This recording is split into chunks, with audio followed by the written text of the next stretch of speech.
As obras da famosa escritora inglesa Virginia Woolf continuam a influenciar a cultura moderna um século depois de serem escritas. E enquanto seus romances renomados como A Senhora Dalloway e ensaios feministas como Um Teto Todo Seu permanecem cativantes até hoje, o mesmo acontece com a história do suicídio de Virginia Woolf, quando em um dia de primavera em 1941, ela encheu os bolsos de um casaco com pedras e entrou nas águas de um rio próximo à sua casa. Mas, por trás da história de Virginia, está a história assustadora de uma mulher que lutou contra tragédias e doenças mentais a maior parte de sua vida, onde finalmente sucumbiu aos seus próprios pensamentos angustiantes, aos 59 anos de idade.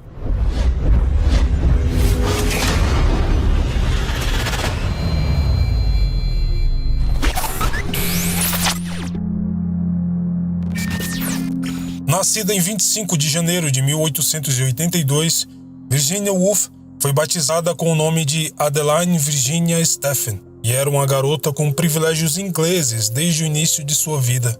Seus pais, Sir Leslie Stephen e Julia Stephen, eram figuras proeminentes em sua comunidade. Ambos eram escritores, com Leslie trabalhando como editor do Directory of National Biography e Julia escrevendo livros sobre sua profissão, enfermagem. O casal estava em seu segundo casamento e ambos tinham filhos de relacionamentos anteriores. Virginia e sua irmã Vanessa então foram educadas em casa pela primeira vez na vasta biblioteca de seu pai. Logo, as duas começaram a frequentar o departamento de damas do King's College London. Depois de se formar, Virginia entrou rapidamente no mundo da literatura, juntando-se a um círculo de artistas intelectuais conhecidos como Bloomsbury Group, que era um grupo formado por escritores, artistas e intelectuais que começou a se reunir na casa de Vanessa Bell, irmã de Virginia Woolf. Lá, eles compartilhavam ideias, apoiavam as atividades criativas um do outro e formavam amizades íntimas. O grupo se reuniu por mais de 30 anos. E foi durante esses encontros que Virginia conheceu seu futuro marido, o ensaísta Leonard Woolf. Logo após o casamento, em 1912, o casal comprou uma impressora e começaram a publicar obras de escritores como Sigmund Freud e T.S. Eliot. Virginia também começou a publicar seus próprios livros, começando com o seu romance A Viagem, de 1915. No entanto, ela não alcançou o devido reconhecimento logo de cara, e o seu nome só começou a ser propagado nas rodas de conversas literárias da época com a publicação do seu quarto romance, A Senhora Dalloway. Publicado em 1925, este romance aborda temas modernistas como feminismo, doença mental e homossexualidade. Daí por diante, ela não parou mais e publicou outros romances notáveis e populares como Ao Farol e Orlando, além de ensaios feministas como Um Teto Todo Seu e Os Três Guinéus. Todas essas obras elevaram seu sucesso crítico como escritora revolucionária e proeminente. Mas uma grande tristeza tomava de conta dela. Estudiosos dizem que sempre que ela terminava um livro, tentava o suicídio, e por isso, muitas vezes, ela simplesmente não queria terminar a sua obra e ficava revisando incansavelmente por meses, até que o seu marido, Leonard, simplesmente pegava os escritos e publicava sem ela saber. A sua depressão estava enraizada em diversas tragédias e traumas ao longo de sua vida, desde a infância. Era nítido para todos que Virginia não estava completamente sã.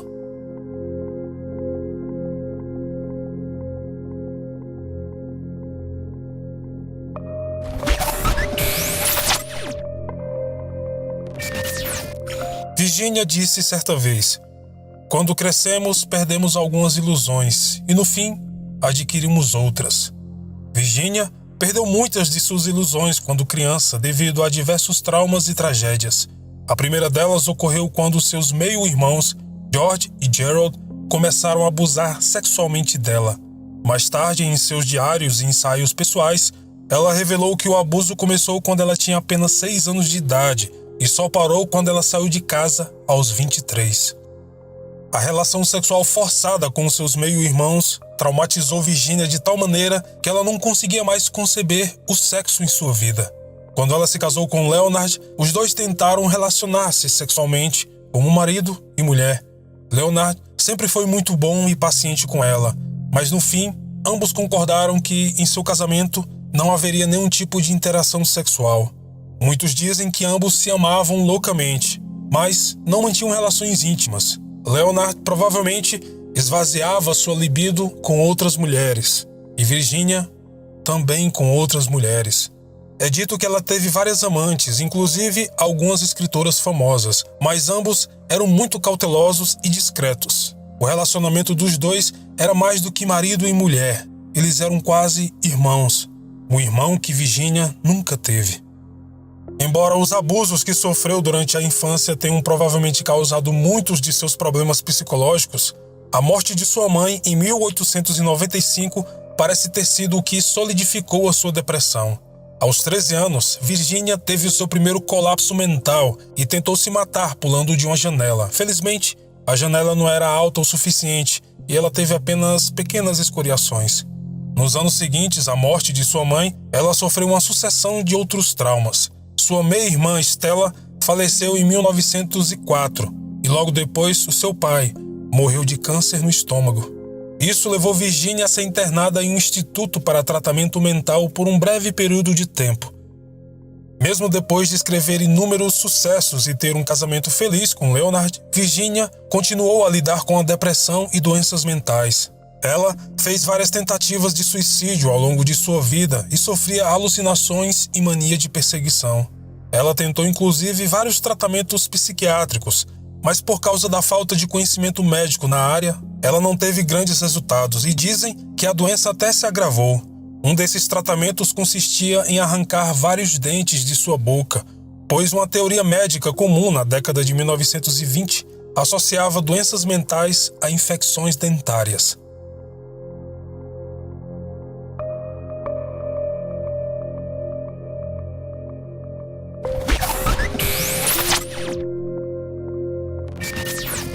Para piorar ainda mais este cenário, a Segunda Guerra eclodiu. E em um dos inúmeros bombardeios à cidade de Londres, a casa de Virginia e Leonard foi destruída. Ambos saíram ilesos e resolveram se mudar para uma casa no litoral. Lá, eles viveram relativamente bem por algum tempo. Mas na manhã do dia 28 de março de 1941, Leonard sentiu que havia algo errado com sua esposa. Depois de falar com ela em seu escritório, ele sugeriu que ela entrasse em casa e descansasse. Esta foi a última vez que Leonard viu a sua amada esposa com vida. Depois que Leonard saiu, Virginia vestiu um casaco de pele, botas de chuva e saiu pelo portão da frente, dirigindo-se ao rio Ouse, que ficava ao lado da sua casa. Ela encheu os bolsos do casaco com diversas pedras e caminhou até o fundo do rio para nunca mais voltar. Horas depois, Leonard foi novamente atrás dela para ver se estava tudo bem. No escritório, ele encontrou apenas 2 notas de suicídio. Uma estava endereçada a ele e a outra à irmã, Vanessa. A nota de suicídio de Virginia para o marido dizia o seguinte: Queridíssimo, tenho certeza de que enlouquecerei novamente. Sinto que não podemos passar por outro daqueles tempos terríveis e desta vez não vou me recuperar. Começo a escutar vozes e não consigo me concentrar. Por isso, estou fazendo o que me parece ser a melhor coisa a fazer. Você tem me dado a maior felicidade possível.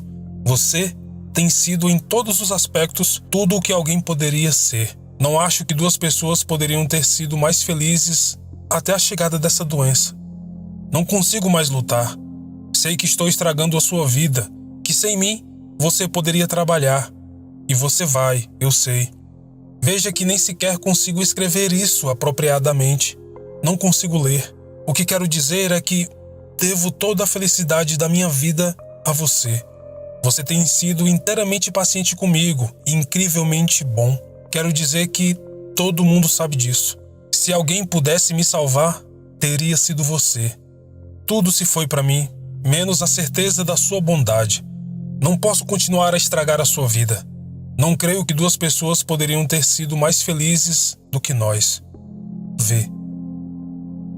Frenético ao ler a nota de suicídio de Virginia, Leonard sai enlouquecido à procura de sua esposa. Ele procurou por ela até a noite chegar, mas a única coisa que encontrou foram pegadas na margem do rio. Mas a esta altura, a água já havia arrastado o corpo de Virginia para o fundo. Ela só seria encontrada 3 semanas depois por um grupo de crianças que brincavam na pequena aldeia de South Heath. Quando a morte de Virginia foi divulgada na imprensa, o escritor T.S. Eliot escreveu que era o fim de um mundo.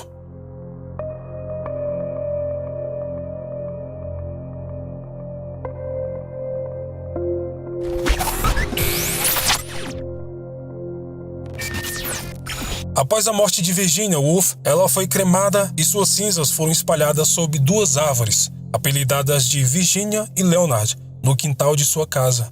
Leonard mandou gravar em uma pedra de mármore as últimas linhas de um romance de Virginia, intitulado As Ondas. Contra você, eu me arremesso, invencível e inflexível. Ó morte, as ondas quebram na praia. Ela deixou um romance e uma biografia inacabada. A nota de suicídio de Virginia foi a sua última peça escrita. O nome e a memória de Virginia, no entanto, sobreviveram ao longo dos anos. Seus romances tornaram-se clássicos amados, enquanto seus ensaios a transformaram em um ícone feminista moderno. Ela foi até imortalizada no filme vencedor do prêmio Pulitzer, As Horas, de Michael Cunningham, com Nicole Kidman interpretando a escritora. Atualmente, a morte de Virginia Woolf inspirou uma equipe de pesquisadores da Universidade de Londres a trabalhar na criação de um programa de computador que possa prever as tendências suicidas de uma pessoa com base em sua escrita. Ao estudar o diário de Virginia, que ela manteve secreto por toda a vida, bem como suas cartas pessoais, a equipe de pesquisa espera criar um software que possa analisar textos, e-mails e postagens nas redes sociais e indicar suicidas em potencial. Quando o programa identifica uma alteração negativa na escrita do paciente, ele alerta automaticamente um profissional de saúde mental para entrar em contato com a pessoa.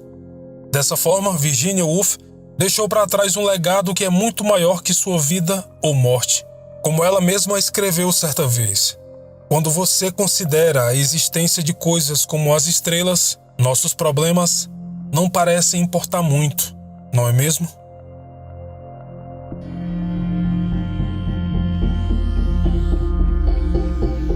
Bom, este foi o vídeo de hoje, espero que vocês tenham gostado. Ele foi uma sugestão da inscrita Isabelle Alves, que acompanha o canal Paralelo Metafórico desde o início.